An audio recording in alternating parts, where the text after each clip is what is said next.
Bonjour, j'espère que vous allez bien, bienvenue sur cette vidéo. Aujourd'hui on va parler de l'épisode 9 de Shingeki no Kyojin, l'attaque des titans, sorti dimanche à 18h34 sur Wakanim et qui nous présente un petit peu l'état de l'île du paradis après l'attaque de Revelio, où on a vu qu'il y avait quelques distorsions entre les différents membres du bataillon d'exploration, dont Eren qui a choisi sciemment de faire une attaque sur les habitants de Mar et plus particulièrement sur Revelio sans avoir prévenu l'intégralité de ses anciens compagnons, Levi, Armin, Mikasa, Jean et tout le reste. Et nous voyons donc le bataillon d'exploration contraint qui a dû faire une attaque assez éclair pour aller d'une part récupérer Eren et porter un coup assez lourd en dégâts à Revelio et aux habitants de Mar pour éviter donc une contre-attaque assez rapidement dans le temps. Et donc on va voir l'intégralité des impacts que va avoir cette attaque sur tous les personnages qui nous sont présentés depuis le début de la saison, et on va avoir une deuxième timeline qui va nous présenter un petit peu les éléments, les événements qui nous ont amené à avoir une scission dans le bataillon d'exploration et avoir donc de telles réactions chez nos personnages principaux. Chose que j'ai remarqué dans l'épisode, c'est que Armin nous raconte l'histoire à travers le discours qu'il fait directement à Annie. Et ce qu'on peut voir de cette scène, c'est que Armin se sent donc plus proche de Annie, en tout cas pour ses confessions, que l'intégralité du bataillon d'exploration, puisque maintenant il a du sang sur les mains et qu'il a perpétué une horreur qui pourrait ressembler à celle qu'ont fait Annie, Reiner et Berthold. Donc aujourd'hui, on voit que les limites sont beaucoup plus floues qu'elles étaient lors des 3 premières saisons et que les personnages ont des nouvelles liaisons par rapport aux actes qu'ils ont commis. Et là où Isayama est vraiment doué pour nous raconter une histoire, c'est tant pour nous tenir en haleine au niveau d'une intrigue qui est assez bien ficelée, que par la manière dont il va nous amener les événements et donc par la réalisation de son œuvre. Et Isayama a choisi donc de manière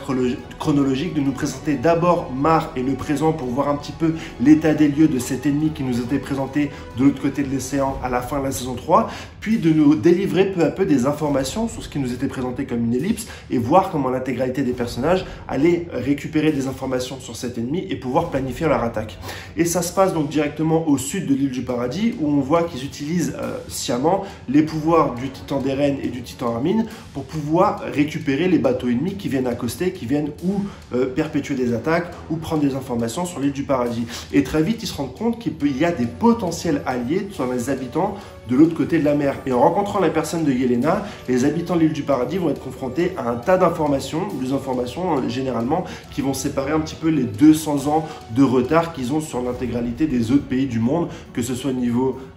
militaire, au niveau information, au niveau transport, au niveau logistique, mais également au niveau culinaire, puisque même au niveau des différentes saveurs et des différents aliments, il y a pas mal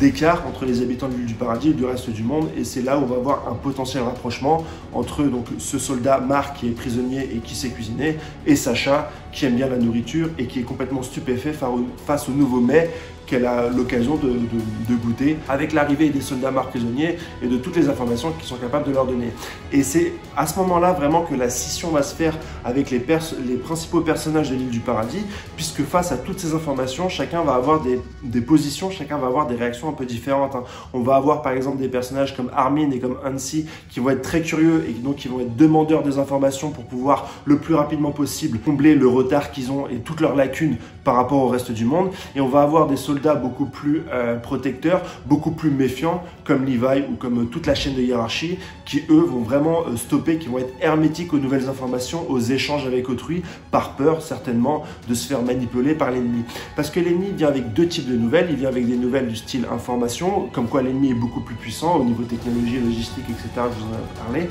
Mais l'ennemi vient aussi avec une information qui est assez cruciale, c'est que l'île du paradis a une arme qui s'appelle le grand terrassement et qui nécessite et Eren et la famille royale. Et il se trouve que les habitants de l'île du paradis ont les deux. Ils ont Eren avec le titan originel, ils ont du sang royal avec Historia Reiss qui est directement avec eux. Donc il va y avoir une espèce de fierté, une espèce de position dominante que vont avoir les habitants de l'île du paradis, une position dominante qu'ils n'ont pas eu depuis 100 ans, parce que depuis 100 ans ils sont parqués derrière des murs. Et donc il va y avoir une toute nouvelle réaction qui va naître par rapport à cette fierté, par rapport à cette force, par rapport à cette menace qu'ils ont nouvellement acquis au niveau de cette information. Et donc il va y avoir une scission entre ceux qui vont se diriger vers la paix et ceux qui vont vouloir utiliser cette menace qui est entre leurs mains pour pouvoir directement écraser leur adversaire. Donc c'est les deux images qu'on va avoir et qui vont notamment splitter également le groupe qu'on avait très uni, le noyau dur entre Eren, Mikasa et Armin, qui vont avoir des optiques différentes. Mikasa et Armin se dirigeant donc vers une position de paix, une position de dialogue, une position de découverte, comme un petit peu les informations qu'ils ont recueillies grâce à Yelena. Et il y a directement Eren qui va se positionner vers un comportement beaucoup plus lié à l'opposition, à l'opposition militaire, et qui va vouloir attaquer directement Mar pour gagner du temps et pour pouvoir ensuite réfléchir à ce qu'on va faire. Et c'est grâce à ces informations-là et grâce donc à la menace qui peuvent potentiellement représenter qu'on va avoir une scission principale sur les personnages. Et Isayama a choisi de nous le dévoiler, donc le choix a décidé de nous dévoiler le choix après les conséquences des actes, puisqu'on a vu en premier dans cette saison 4 l'attaque de Revelio. Donc on sait que Eren s'est séparé des autres membres de l'île du Paradis et des autres membres du bataillon d'exploration pour aller perpétuer une attaque sans demander leur avis. Donc lui, il n'a pas choisi le chemin du dialogue, le chemin de la paix, le choix de la découverte. Il a choisi directement le choix de la guerre, le choix de s'opposer aux opposants et de faire une attaque éclair, de les prendre par surprise pour pouvoir faire le maximum de ravages, puisque de toute façon, il savait qu'il avait entre ses mains la menace du grand terrassement. Pour le reste de l'épisode, on voit directement l'instant présent, et l'instant présent nous ramène beaucoup plus de problématiques que le flashback directement raconté par Armin, puisque aujourd'hui, le bataillon d'exploration a récupéré Eren et a capturé Sig, et on ne sait pas vraiment ce qu'on va faire de ces deux personnages. Vraisemblablement, Eren est directement enfermé en prison et va devoir rendre des comptes par rapport aux actes qu'il a fait et qu'il a forcé à faire à l'intégralité du bataillon d'exploration. Et on a également Sig qui est directement mis dans une forêt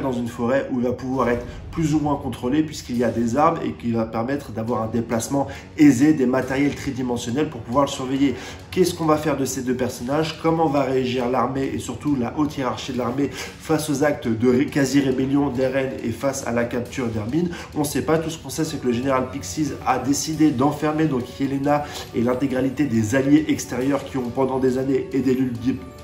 l'île du Paradis, par crainte très certainement, et pour voir aujourd'hui vers où ils vont aller. En fait, ils avaient un plan qui était clairement défini, mais Eren leur a clairement coupé l'herbe sur le pied et les a obligés à réagir directement face aux différents pays qui entourent cette île du Paradis. Donc voilà rapidement mon avis pour l'épisode 9. Je ne vais pas épiloguer assez longtemps. Si tu aimes bien ce genre de commentaires, n'hésite pas à partager et à liker en dessous de la vidéo et à t'abonner si jamais le contenu te plaît. Allez, je te souhaite une bonne journée et je te dis à la semaine prochaine pour l'épisode 10 de l'Attaque des Titans. Au revoir.